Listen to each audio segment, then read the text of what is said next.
Zambuto pensi meno alla sua carriera politica e più ai problemi di Agrigento. Va giù duro l'opposizione a Palazzo dei Giganti a proposito della recente adesione del sindaco al PD ed in particolare all'area che fa capo a Matteo Renzi.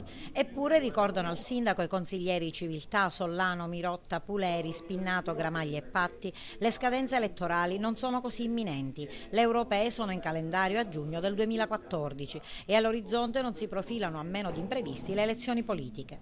Zambuto proseguono tralascia almeno in parte il proprio impegno elettorale finalizzato alla conquista di un seggio parlamentare, qualunque esso sia, dopo il salto sul carro di Renzi, e sostenga un'efficace e soprattutto veritiera sessione di bilancio con il Consiglio Comunale.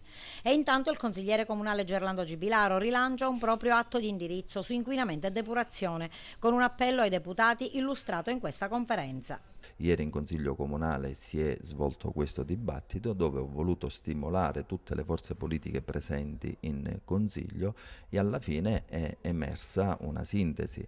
Il Consiglio Comunale ha dimostrato ancora una volta di essere responsabile e attento alle problematiche della città senza guardare l'appartenenza politica.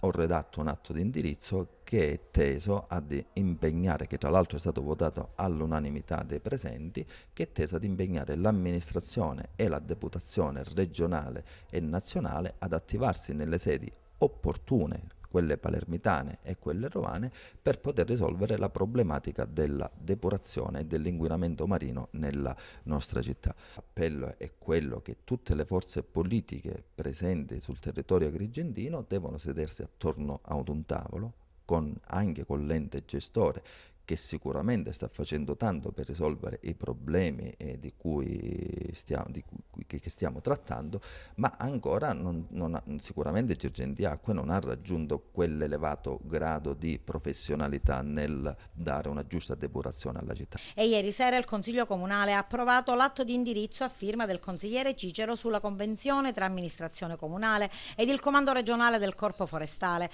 che prevede interventi di cura e pulizia del verde pubblico cittadino. Noi con questo obiettivo raggiungiamo due cose. Uno, rendiamo fruibili le aree comunali e diamo una forte connotazione delle istituzioni nei confronti di questa città.